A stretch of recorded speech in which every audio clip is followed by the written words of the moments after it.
Pengen tanya dong, apa sih modal auxiliary itu? Mungkin bagi kalian yang belajar bahasa Inggris sudah tidak asing lagi dengan modal auxiliary, karena dalam kehidupan sehari-hari kita selalu menggunakan kata modal. Misalnya, bisa nggak kamu bantu aku? Atau can you help me? Tapi faktanya, walaupun modal auxiliary ini sering digunakan dalam kehidupan sehari-hari kita, masih aja ada beberapa orang yang masih sering salah dalam menggunakannya. Nah, sekarang saya akan menjelaskan bagaimana cara mudah untuk memahami modal auxiliary.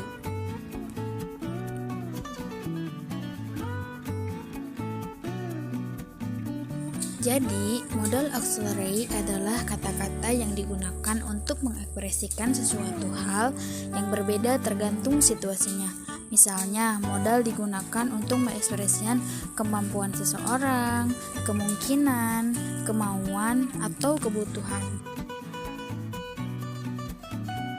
Oke, selanjutnya ada beberapa kata yang digunakan untuk modal auxiliary, yaitu can, could, may, me, sort of, to, must, have to, will, should, would. Nah, sekarang mari kita ke poin pertama. Modal seringkali digunakan dan kalian menggunakan modal cukup dengan bentuk aslinya saja. Contoh penggunaan bentuk modal pada past, present, dan future. Contoh kalimat he can sing. Kata ini adalah benar. Kenapa? Karena setelah modal yaitu can, kita tidak usah menambahkan lagi, cukup pada bentuk aslinya saja. Ada juga kalimat lain, he can sing. Nah, kalimat ini justru salah, karena setelah modal, kita tidak usah menggunakan atau mengubah bentuk modal, jadi modal cukup dengan bentuk aslinya saja. Menggunakan kata asli setelah modal. Kalian tidak perlu menggunakan kata to setelah modal. Contoh, he should come here. Ini adalah kata yang benar, karena setelah come, sedangkan come itu adalah kata kerja pertama. Jadi, kalian gak usah mengubah atau mengganti kata kerja menjadi kata kerja kedua atau ketiga. Sedangkan dalam kalimat lain, he should to come here. Ini sudah tentu salah. Kenapa?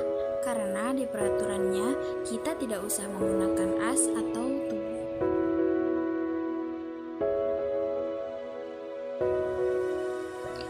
Apakah kalian ingin menggunakan kata modal dalam bentuk negatifnya?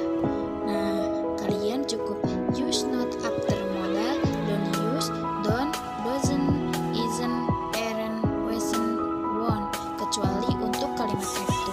Jadi, kalian cukup menggunakan kata not setelah modal.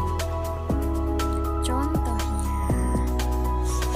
don't have to.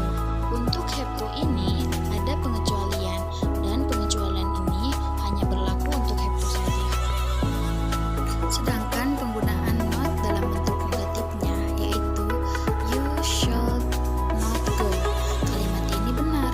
Kenapa? Karena setelah modal di sini kita diikuti dengan not untuk negatifnya.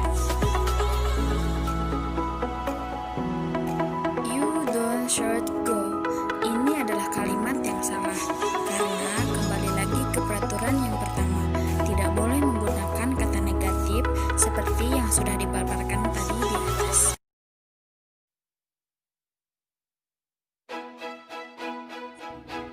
Oke, di sini saya akan jelaskan kembali bahwa modal auxiliary merupakan verb atau kata kerja yang ditempatkan sebelum kata kerja utama, atau bisa juga bahwa modal auxiliary adalah kata-kata yang digunakan untuk mengekspresikan suatu hal.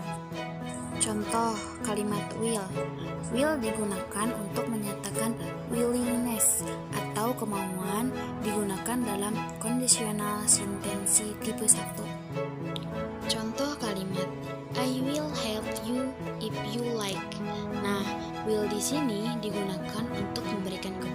secara mendadak.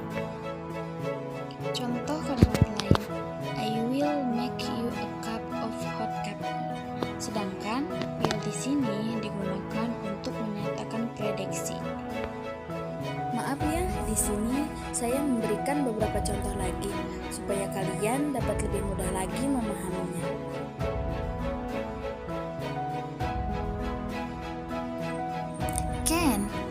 Can digunakan untuk menyatakan kemampuan. Contoh kalimat, you can go to the beach if your parents allow you to go. Jadi, can di sini digunakan untuk meminta izin. Cold. Contoh kalimat, when I was younger, I could run fast. Nah, cold di sini ada 3 kegunaan. 1. Untuk permission atau minta izin untuk melakukan sesuatu di masa lalu atau past, atau bisa juga digunakan untuk masa depan atau futur. Nah, sekarang must digunakan untuk menyatakan kebutuhan. Contoh kalimat, all applicants must take an entrance exam. Bisa juga digunakan dalam kalimat negatif. Contoh, you must not hurt to your sister. Oke, selanjutnya may. May digunakan untuk menyatakan kemungkinan. Contoh, you may forget my sister. She is so sweet. Jadi, may di sini digunakan untuk meminta izin yang lebih sopan lagi daripada can. Mungkin dari saya dicukupkan sekian ya teman-teman. Jadi pembahasan yang pertama yang saya bahas adalah bagaimana cara kamu agar mudah memahami modal auxiliary. Sedangkan pembahasan yang kedua, saya menjelaskan bagaimana kegunaan dari modal auxiliary tersebut. Selamat mendengarkan teman-teman. Terima kasih atas perhatiannya. Mohon maaf atas kekurangannya. Wassalamualaikum warahmatullahi wabarakatuh.